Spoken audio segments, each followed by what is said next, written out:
2, 1 countdown. Yeah, there we go. And we are on All air. right, nice. Everyone's audio check. Everyone sounds good. I sound Check, okay. check. Yep.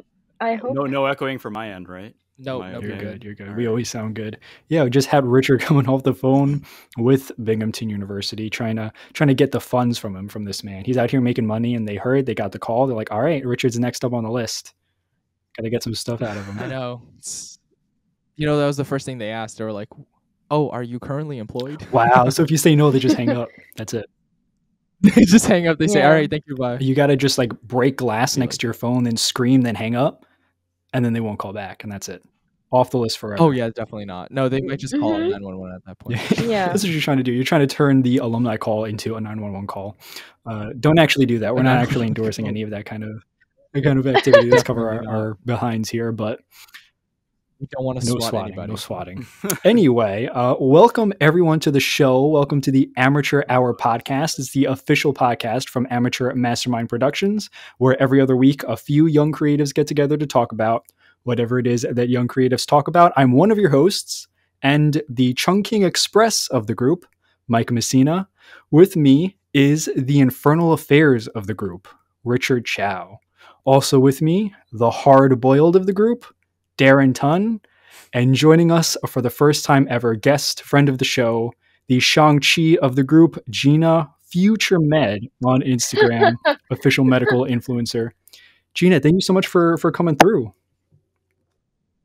Yes. Thank you so much for having me. Of course. Yeah, it's awesome to have you on the Before, show. I'm going to ask you some like basic intro questions, softball questions, Mhm. not tough ones.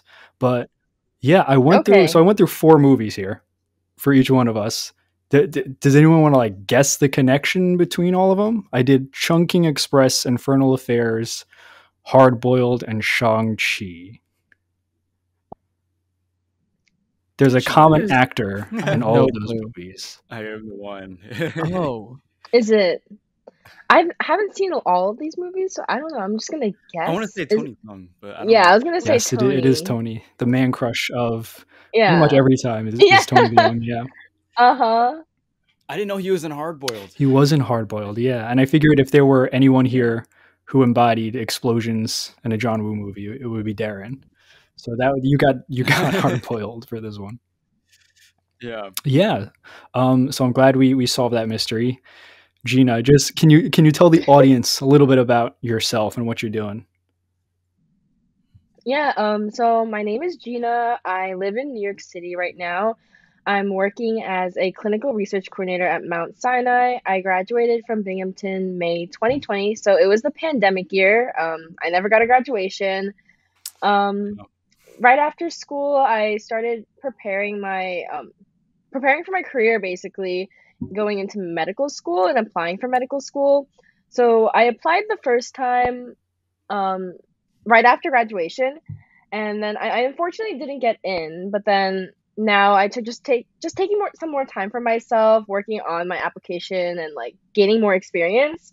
So that's why I'm kind of in New York City now, doing that, and then hoping to get into medical school next year. Nice, awesome. And so you also sort of to document your journey a little bit, not just for yourself, but publicly, kind of, sort of. What was going on in your head to want to do? Yeah, so I made my Instagram account like the medical Instagram account, medical influencer, I guess.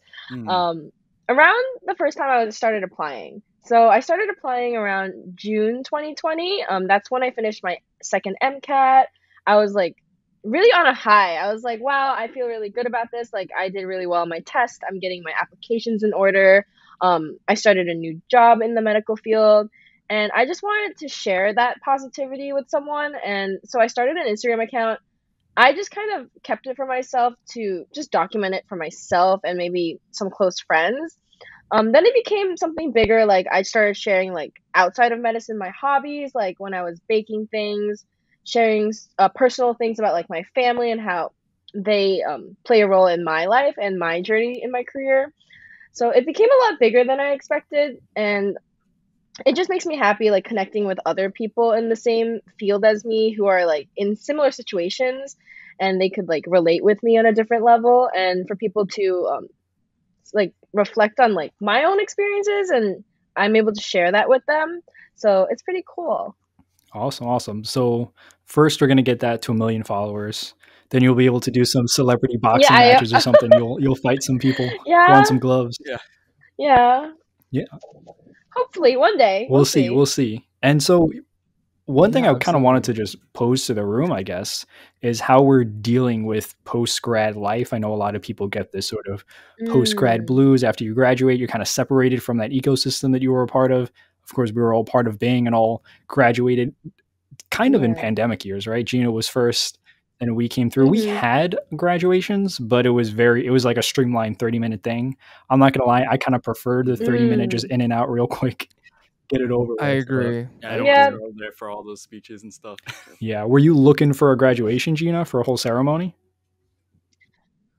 So like when everything started happening, so it was like my senior year when the pandemic hit. I was like, yes, I just finished my first MCAT. I'm ready to live it up, go out all the time, like spring fling, party it up, have a graduation, like have a spring break and everything. And then everything just kind of shut down and we're like, great, not as we expected. So I was very disappointed at first, like that we didn't get a graduation, and it was really sad. But in the end, I was like, okay, it's probably best that didn't sit there for like 3 hours and like really bored to death.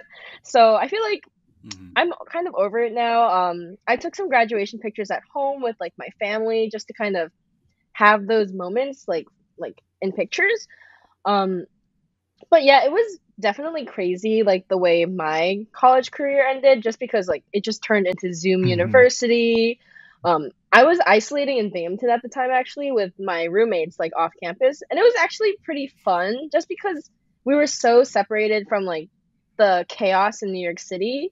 So we were in our own little world in Binghamton, doing our own thing every day. We're baking, watching TV, like playing Catan every night, like it was pretty fun. It was a great. I think it was a good way to end my senior year and my time at Binghamton, even though it didn't go the way I hoped.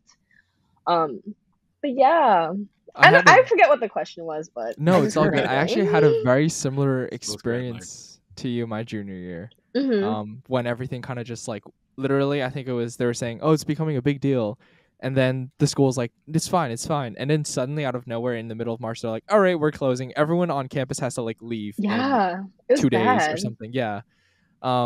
And but I also was able to just stay at Bing and kind of like self quarantine there in a Mhm. way, and I feel like that was definitely the move. Because Yeah. I heard New York City was insane, but being that Binghamton University is like, I want to say like ZZ lot or something, like just the furthest lot ever possible, was like a testing center.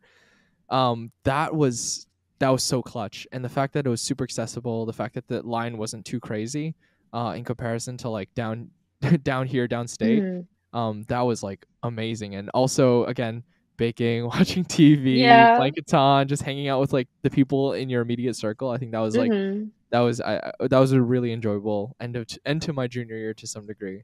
Yeah. So Yeah. it's good that we saw it in a positive light more than the world is ending. Right, exactly, yeah. It's so funny because I actually went to Canada with my friends like 2 weeks before Mm. the entire country just went like goodbye, like Mm. shut That's down. good. Yeah. Yeah. I went to London like right before the pandemic hit. That was Oh like wow. my last time abroad. Like I Mm. got back like early January 2020, and I remember in London we heard about what COVID was. People were like, "Oh, COVID, like there's this disease going around in like Asia," like, and I'm like, "Oh, no big deal. Like that's Yeah. nothing to worry about." And then like 2 months later, you're like, "Oh, it is something to worry about." Then 2 years Yeah. later, we're like, oh, we're still worrying about it.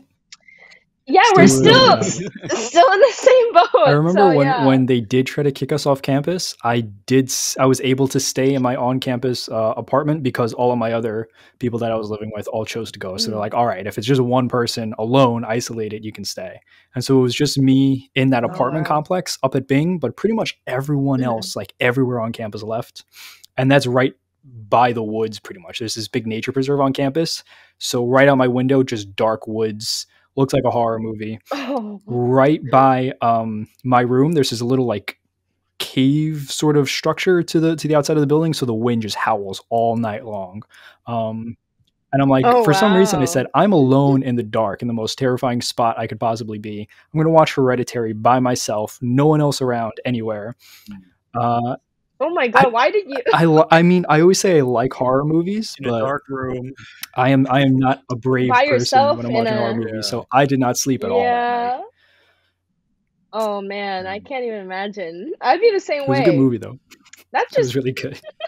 I refuse to watch horror movies. You have stuffed animals and whatnot. Yeah, but Like- when the shadows come out, they look evil. Yeah, They look 100% worse than... Oh Yeah. shit. Yeah, like Five yeah, Nights at that's Freddy's. true. Like that's some people true. have night lights. When I was a kid, I always thought night lights made things 10 times worse because instead of it being totally black, so I'm like, all right, at least I'm not looking at anything that's going to freak me out. You see the see the shadows and crap. shadows. And I'm like, oh my God, this Mm. lamp is actually a big shadow spider or something. It's going to come out and kill me. I realized Yeah. that some of the stuffed animals I thought were, look, as a kid you were thinking like, oh, it's a nice stuffed animal. Look hella creepy. Oh Like yeah. they have like this like stuffed Barney, and I realized how creepy Barney and Teletubbies are. Like for real. I don't know how people play with those dolls. Do you know what I'm talking about? Like Yeah, the babies play creep- with the baby yeah. dolls.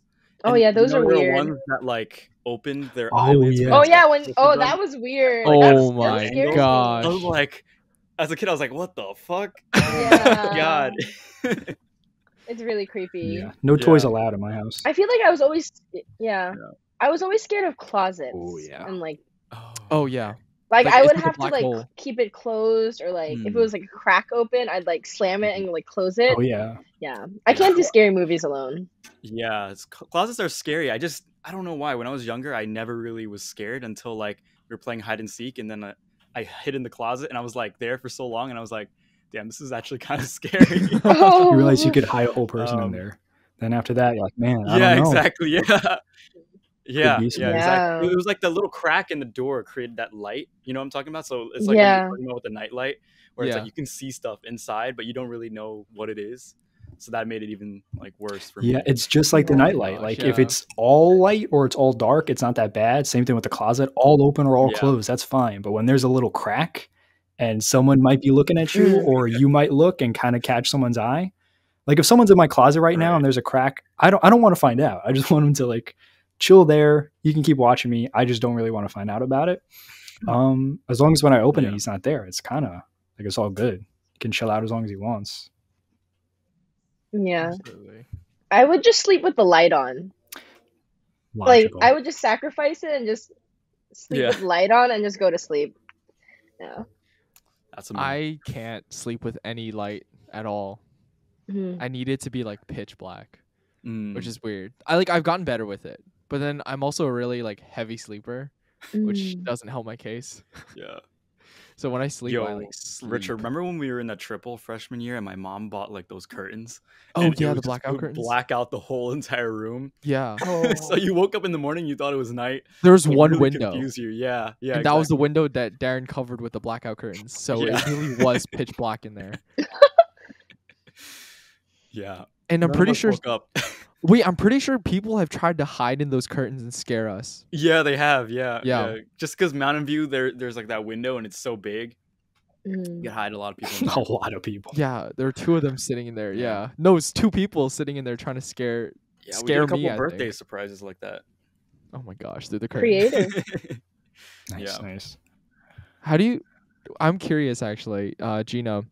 Mhm. In terms of, I know we're switching gears a little bit, and Mhm. I hope it's not too obtuse, but Yeah. how do you think like Binghamton, since we're on the topic of like school and dorming and stuff, how do you think Binghamton prepared you for, I guess, like your current role right now, and Mhm. also like just the med school like process, or how do you think Wow, it her fell answer is short? going to dictate if they call her or not again from the Alumni Association. Yeah. Oh my And God. they're horrible. They're like, They're "Oh, nope." listening right now. They're listening They're right listening now. right now. To pick up the I phone. I told the people on the phone, I'm like, I'm actually recording a podcast right now. Please don't talk to me. Power Oh move. man, yeah.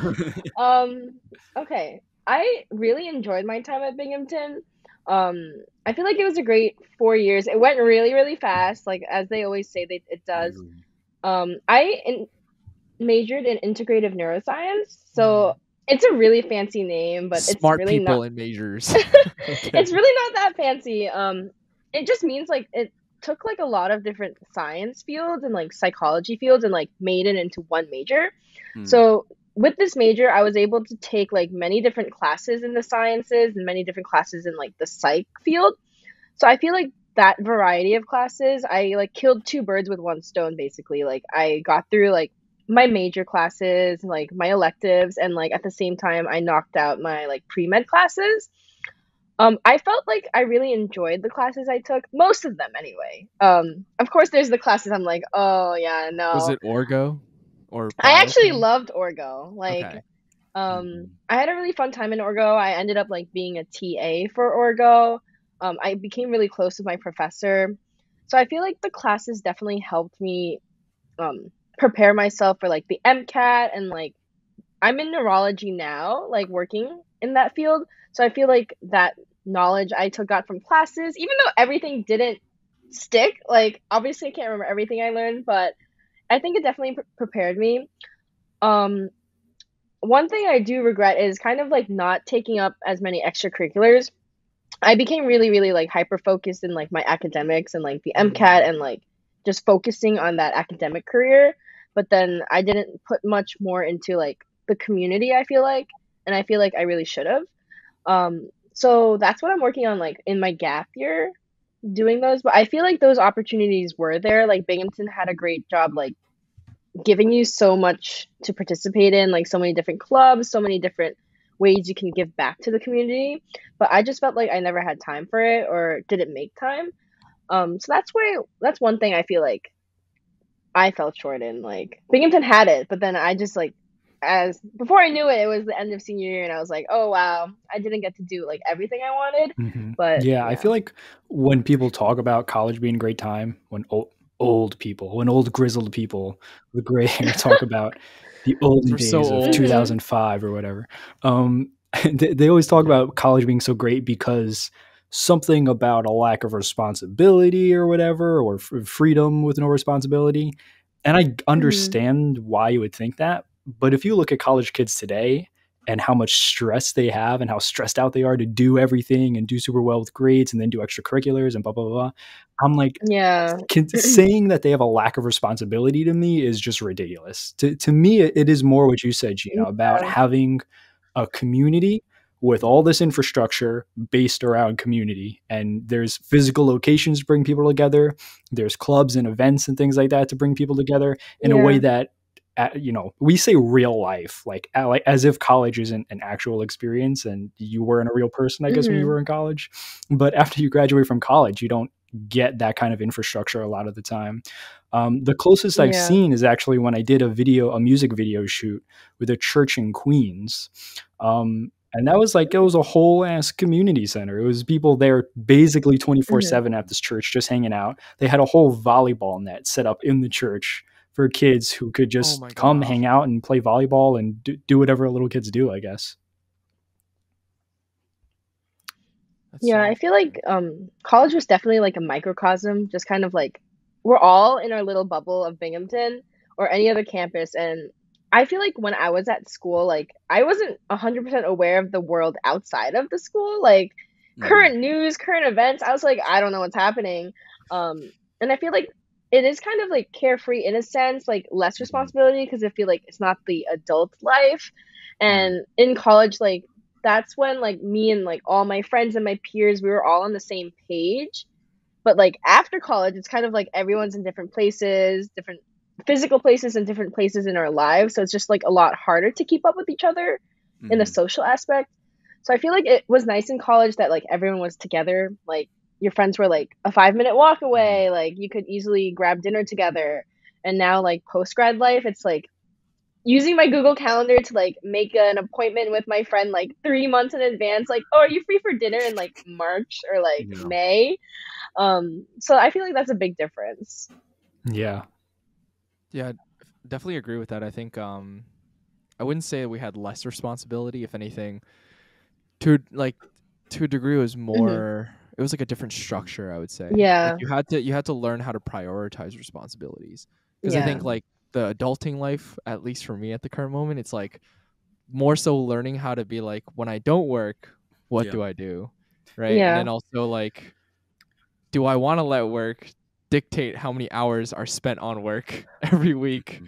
which is I think is like a struggle for like new graduates. But I think like college was more so like, okay, I have all these things I can do. I can either like really just like pour all my heart and soul into these studies, or I could like put a portion of my time into these studies, do a portion of my time hanging out, and also have a portion of my time like in extracurriculars, right? And then and like it's more like prioritizing, like I'm gonna nix that one, maybe that one's not as important to me, or like, oh, this one's like super important to me, I'm just gonna like last minute decide, like you said, like you can just make last minute decisions, like I'm gonna hang out with somebody, and it just happens, right, without you meaning it to. Versus like now it's like, okay, I gotta plan it in. Like nobody's I have to like think about it. Right. I think like my freshman year of college, like it was really overwhelming for me to like adjust to that college life, because I was under the impression like, oh my god, I need like a 4.0, like if I want to go to med school one day, like I really need to study. So I spent so much time like studying like my first semester of college, like not giving enough time to like my social life or extracurriculars. So I was like so upset and like anxious, I just like cried all the time because I'm like, I have to study all the time, like all my friends want to hang out, but like I feel like guilty for not studying. But then like I learned, I'm like, oh, it's just kind of like time management, like different priorities, or like just balancing everything. Just because like there's so much that the college offers and you can't do everything, but you can make the most of it. So it was definitely overwhelming, like going into that. You're just like, wow, like how do I do this, or like what is the right way to do this? Yeah, for sure. What did you end up getting involved in, like knowing that, like once you had that mindset change? So I think it was like my spring semester, like me and my friend, like we joined like the running club a little bit to try it out. Nice. I think it was sophomore year when I joined ASU. I like all time is like blurred in my head, like I don't even know when it was, like I might be wrong. Between but that I remember sophomore and junior year, it's like what the hell happened? It's a blur, but I ended up just trying to go to different orgs. I remember like going to PAL my fall of my freshman year. Like I got my PAL family, and that's actually how I met some of my good friends now, which I'm really thankful for. I think PAL introduced me into like the Asian American community at school. And I come from Gloria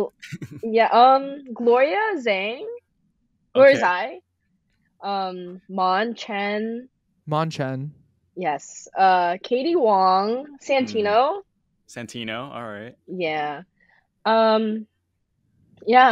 I know what was I saying. I came from Long Island, so like I was like the one of like 3 Asian kids in my whole high school. So I feel that so much. I think are we all Long Islanders? We're all Long Islanders. So like going to Binghamton like was like culture shock kind of, because I'm like, wow, like I've never been around this many people who look like me, who have like similar cultural backgrounds, like compared to me. Like that, like college opened up so many doors for me culturally, like going into these organizations. Like I never had pho before, I never had dim sum before, I've never had Thai food before, like, so food wise I was like, wow, there's so much out there that I have never eaten before. And then like meeting so many different people, it was really cool. So I feel like joining that Asian American community like really upgraded, I guess, my social life, and also like culturally upgraded like my awareness for everything. So it was really cool. Coming from Long Island. I had my first soup dumpling through Binghamton friends. I did not. I got my soup dumplings, and I'm like, I don't know how to eat it. And then my friend had to sort of go through the whole rigmarole of how he eats it and how other people eat it. Yeah, me too. Yeah. I also had my first soup dumpling. So where can you get very soup dumplings in Binghamton? I don't think it was at Binghamton, but like I went with the Binghamton friend to somewhere in the city. Yeah. Was it like Manhattan or like Flushing, like Queens? I think it was Manhattan, but then like I also made friends in Flushing, so like wow, it's popular. I like tried to influencer. Like I had like my first hot pot. Like I've never had hot pot before. I have been to Hai Di Lao. Yeah, it was life changing. Definitely. Like I'm not gonna lie to you guys. Darren and I went to Taiwan, and we've never been to Hai Di Lao, which is a bit sad. No, it's so good. I'm honestly probably. I'm not a big fan of hot pot personally. Oh man, no It's the way. same thing with boba. I feel like I'm not huge fans, What? and part of it is just because I Oh, overthink it. I a can little see bit. that. Mike, we're losing can see people. that. I know We're our losing subscriber people. count is Yeah. going down. Half the follower base is out. Yeah, I Yeah. see where you're coming from though. Because I wasn't a huge fan at the beginning, but as I had more, I got into it more. So Interesting. So if I don't like Yeah, something, I just do sure. it the more. hot pot I can see Yeah. though, because hot pot it's like it becomes a little bit flavorless after like the third hour. You're sitting there and you're like eating the cabbage, and then I'm like, man, You're just trying to finish, it's yeah. just water. Like, Yeah, if Yeah. you like deconstruct it, it's basically boiling liquid, and you just Boiling like everything. throw Yeah. things in there just for fun, and then Yeah. it gets soggy, and you're like, I Yeah, don't that's know if I true. wanna Yeah, eat because this you're It's like anymore. you become a you're lazy cook constantly- at the end, and No, you're like, Yeah, oh, you're just like, put everything in. stew. Yeah. Yeah, You're making stew. it is a lot of work. Yeah. Yeah. I got like a spicy broth, and like my tongue kind of like got tired of it for a while, and she kept like refilling it with the same broth, and I was like, oh man, I don't want to eat this anymore. Everything's the same flavor. Yeah. And Darren, can you drop your game Yeah. down a tiny bit, actually? Oh, okay. Richard said I was quiet, so I like lower. I upped the gain, and I was I like, think you just not meant you sure. weren't talking as much in the But first half. Oh, okay. Is that what you meant, or is that like? No. I think you were a little quiet, but I think now you've upped it too much. Okay. Yeah, I saw my like waveform just peaking, and I was like, It's oh like, my god. boom. Yeah. It's the Yeah, Pikachu alright. meme when it's I like think too I'm far, okay. too much, too much Yeah, Darren. yeah. Too much. Too much. Yeah, Wait, so where from Long Island are we all? I was just curious. yeah. Who's going Syosset first? over here. I'm Syosset. I'm Syosset as well. Levittown, so like 15 minutes away from you guys. I grew up in Suffolk, in East Northport. Oh no, that's why. Oh Okay. no, he said. So it's like you would have never versed your school in swimming or anything, and No, it's no. just like too far away. So my high school, in my grade, I had 140 kids. Whoa. So I was a Oh, tiny school, like, we Yeah. didn't have a swim team. Oh, okay. Yeah, like we were really like, and we grew up with the same people I went to kindergarten with. So like, everyone knew everyone, and everyone knew each other's business. So Mm. like, by the time I got to senior year of high school, I was just like tired of everyone. Not in like a Oh, bad way, okay. but it's just like, You're like, I've seen you grow up, like every single one of Yeah. you. Yeah. yeah, like I'm like, I've seen everyone here. I know everyone here. Like everyone knows who I am. It's just like, Right. all right, we spent so much time together. It's time to leave. Like, Yeah. oh yeah. I kind of had like a weird experience where I moved into Long Island from Queens, like Mm. midway through like elementary school, or like at the end of elementary school. So then I did have a big culture shock going into Long Island because I was also one of 5 Asian kids, and I was like, but how? Like, Yeah, because it's I used to live in Fresh Meadows, which was Dude, I like, thought Mhm. HBD had like a huge. it ended up Asian becoming that. population. Yeah, it ended up becoming Yeah. that. But then for me, it was still weird because I went to school in Fresh Meadows, so like in Queens, and it was like a huge melting pot where I went to elementary school. So then I don't ever remember like having like a non mixed race experience in school. And then going to Long Island, I was like, "There's Asian kids and white kids. What happened to the rest of everyone?" You lost people along Yeah. the way. I was like, Where'd they "Where did go? everyone else go?"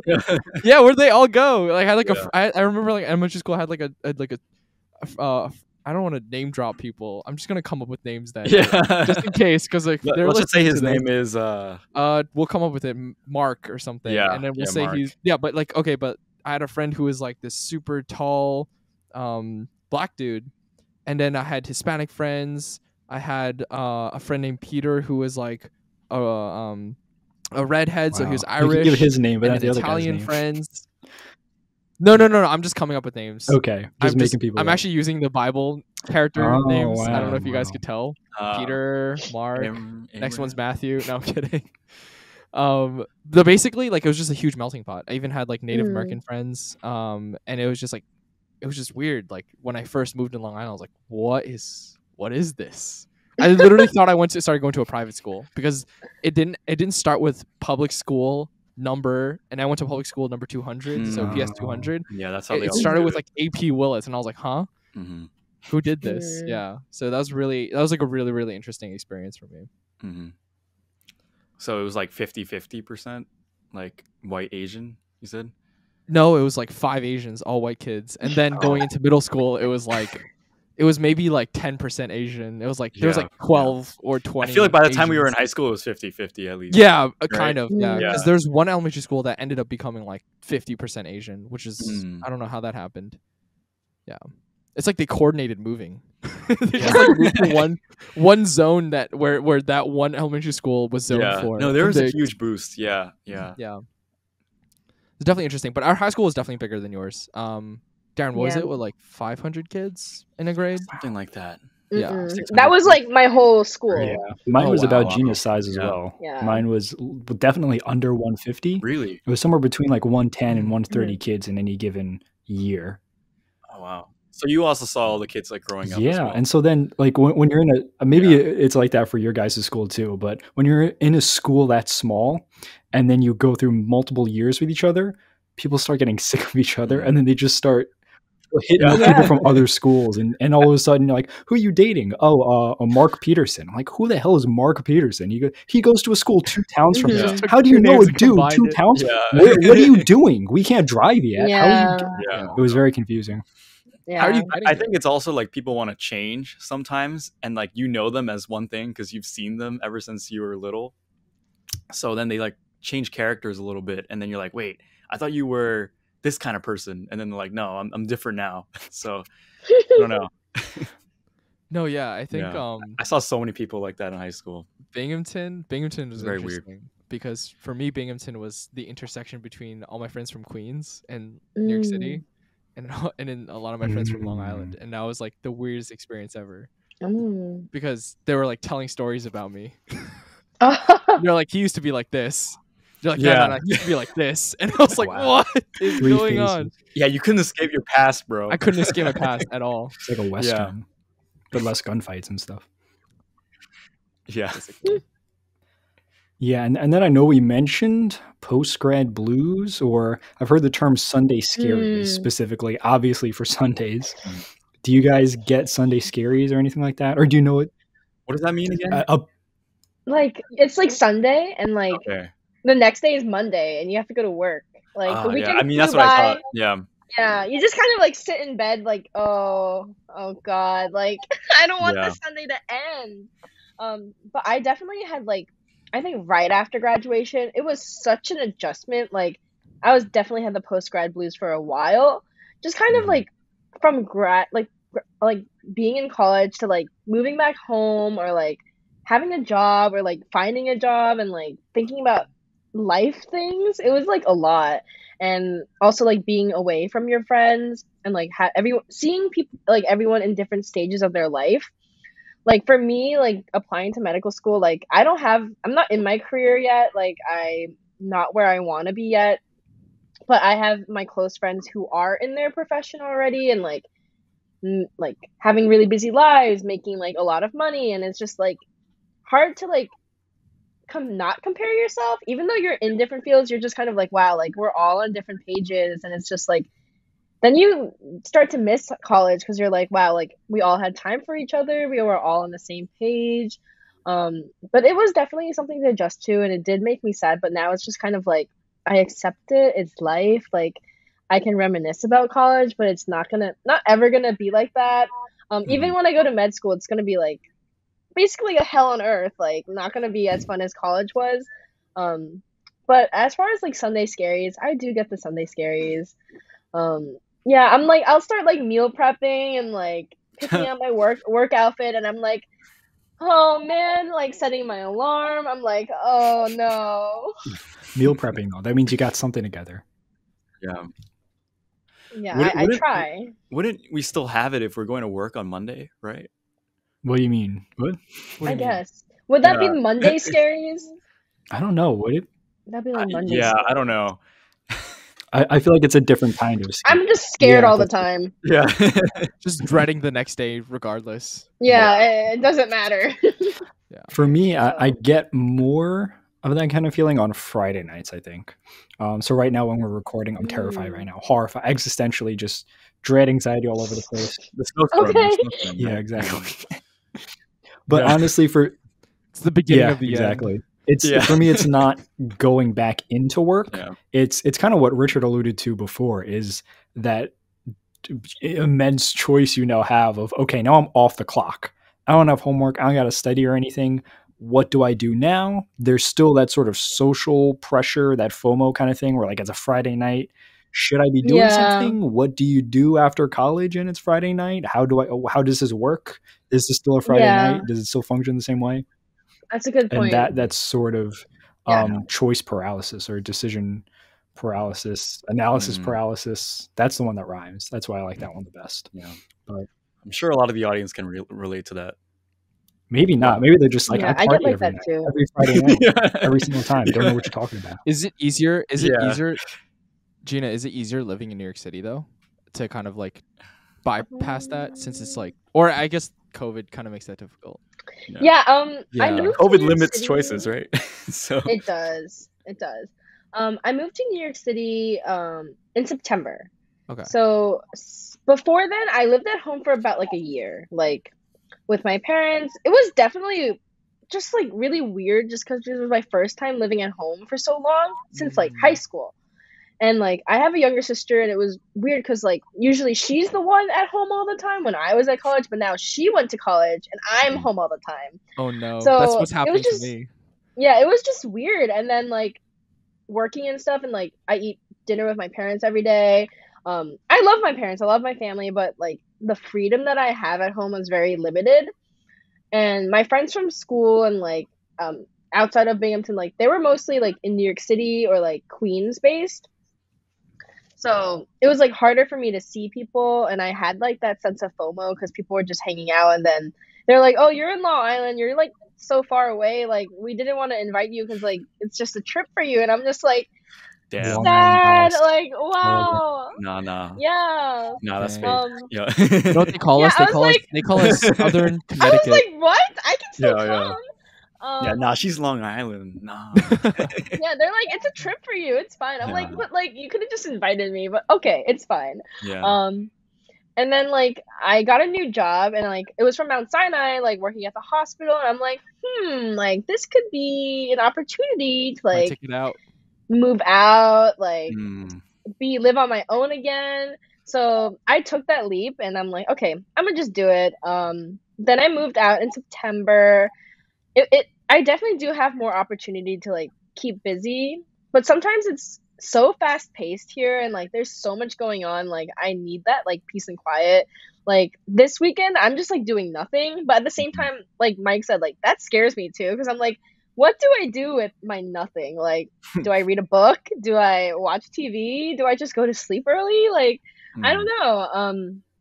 But definitely like in New York City, there's a lot more to do. Like I've eaten so much more food, like seeing people. Also with COVID, it's kind of harder. Like someone gets sick, and I'm like, okay, I'm probably not going to see you for like 3 weeks. But yeah, it is a lot busier here, but sometimes it's just really exhausting. What's the area you live in? I live on like the Upper East Side, like the really Upper East Side. I live right by like Central Park, which I really like. Like my thing is like I go on walks every day. That's I went on a walk today, and it was snowing, and I was like, I'm still gonna go on a walk, like my mental health walk. Yes. Like, yeah. Yeah. There's also some Instagram video of some dude where he looked really sour, and he's marching through the snow, and then the captions were like, stupid outside nature walks, stupid measures for my mental health, stupid happiness and taking care of myself. And he just has to trudge through the snow. Basically. Good content. All about that content. Yeah. And New York City is also definitely more like entertaining. Like the other day it was like raining, and I saw a man barefoot. Like he was wearing running clothes, but he was running barefoot in the mud. And I'm like, okay, in Central Park. Yeah, in Central Park. I'm like, there's a lot of dog poop on the floor, but like, cool. Yeah. Like, you do you. Funny. What did it look like? A personal choice? Yeah, like he was dressed in like his full running gear. Clothes. He had his hat on. He had his gloves on, but like no shoes. His feet were covered in mud, and I'm like, Damn. Okay. There is something nice about running barefoot. I don't know. Have you done it? Don't like barefoot. Like for track, we always did it for like practice and stuff like that. We just run in the grass. Yeah, I did that for cross country in high school. She made us run in the grass, like up and down, but then like we were scared we were gonna like run into something sharp or like step Yeah. on a bee or something, and I'm just like, Any oh my moment could god, be your death. Yeah. I'm fearing my life. Yeah. Yeah. Just like geese poop all over the fields. That's Oh yeah, the that's Long Island. nasty. Oh yeah, that is the Long That's Island. true. That is true. Yeah, because The nowhere. geese are I don't think I've seen it scary. anywhere else. Like maybe Central Park, but that's about it. Like Barely. barely, right? It's like it's all the Long Island fields and grounds and Well, everything. whenever is just geese need to use the Yeah, restroom, and they there's fly just, over Long like- Island, then they just go back to wherever they're from. So that's why we Yeah. get all of it. Yeah, where they live. Yeah, that's the restaurant. You go back to Yeah, Canada. exactly. They go Yeah. back to Canada. Sounds about right. Central Yeah. Park's actually pretty amazing, I feel like. Isn't it all man-made and all Yeah. like engineered and structured, and the Yeah. lampposts? Seat of I think the architecture. lampposts that are there Mhm. have designations so you know which streets you're on from the NYC Ooh. grid. Yeah, yeah, And there's all these hidden spots Yep. and yeah. stuff like that. Yeah. Yeah, I think it's my favorite place in New York City. Like, Have you made content? it's just there? refreshing. Have you made content there? No, I haven't. So like for like my Instagram page, since I've moved, it's been a little slow, and like I've been trying to just get into the flow of things like when I moved in. So I'm trying to get back into my Instagram right now, like as I'm preparing for the next medical school cycle. Like I'm thinking about my personal statement at the same time. Like I'm like, okay, it's time to like go back into this and like For sure. put more content out there, and like I'll have more to share. So yeah, I do want to take advantage of like being like a city girl and like Yeah. sharing my city life kind of thing. How do you think of ideas for content? For content, I just kind of think of topics that are like important to me, and I feel like other people might benefit from hearing about it. Like I want to do one like kind of like on the application timeline, like as I'm going through it and learning about it, so that way I can share like my reflection on it and like my input on it, so that maybe someone else can take away the same thing.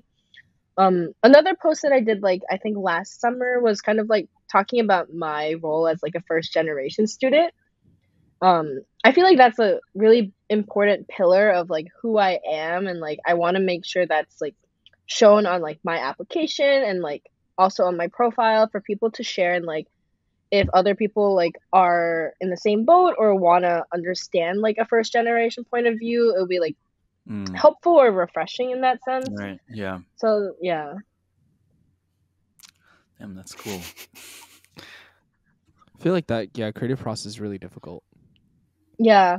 Like I used to have like a notes page of like maybe like topics that I could talk about, or topics that interest me, or like topics that I feel like I could have a lot to say.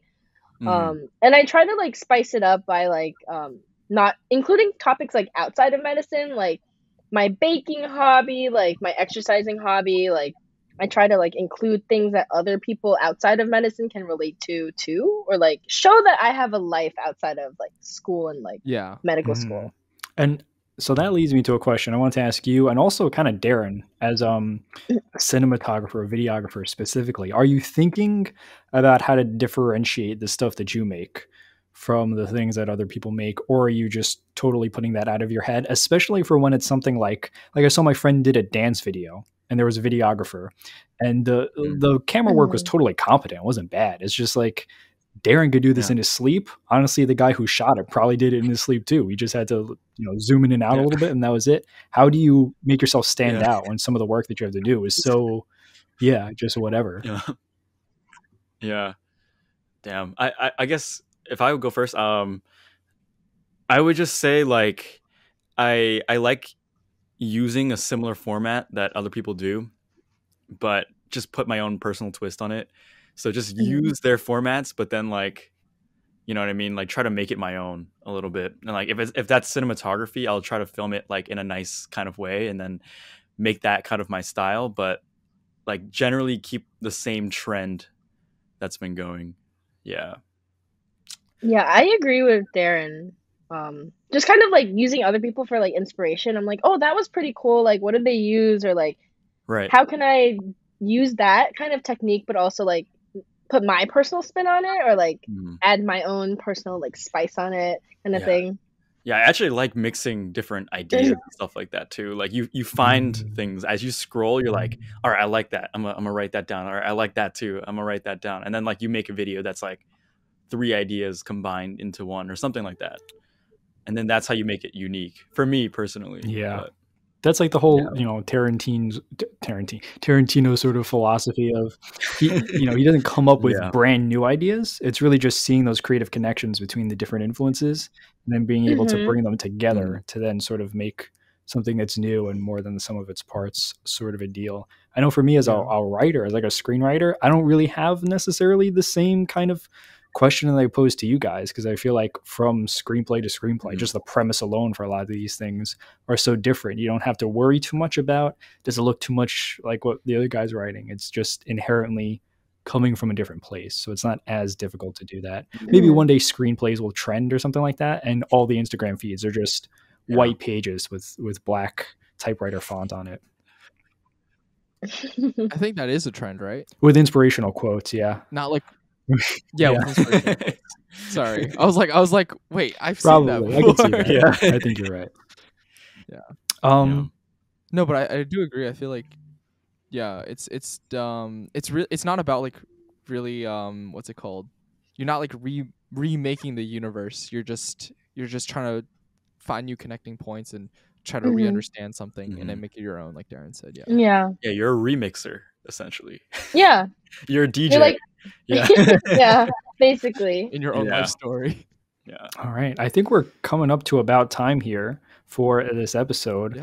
Yeah. Gina, we usually end off with a little word game. Maybe we should have explained this before. But basically, we form a sentence in piecemeal where we'll go in a certain order and each person says one successive word in that sentence until we come together with a beautiful Frankenstein of a sentence. Yes. Okay, so like there's no idea. Like everyone just says like a word. We just riff off that. Yeah. Like based on the last person's word. Like to make a cohesive sentence. You don't have to. Okay. What if it isn't cohesive? As long as it grammatically makes sense. Yeah. Even if it doesn't, we'll just keep chugging along. As long as you put a period on there somehow. Okay. Do we want to go? I'll try. Yeah. Darren, me, Richard, Gina, and then we'll go in a circle like that in that order. Sure. All right, pop us Okay. off, Darren. All right. We are very. My turn. Yeah. Yeah, it's your turn. Fun. do Podcasts. With. There we go. all right. We'll stop it before it gets too bad. Yeah. Our That was kind of funny. podcast with. Yeah. All right, good place to end. Thank you, everyone, for tuning in, and we'll catch you 2 weeks from now on the next episode. See ya. Amazing. Oh wait, Gina, what's your Instagram handle? Bye. Oh, it's at Gina FutureMD. All right. Nice. Now we'll see Awesome. you next episode. Now we're back. Okay. Yeah.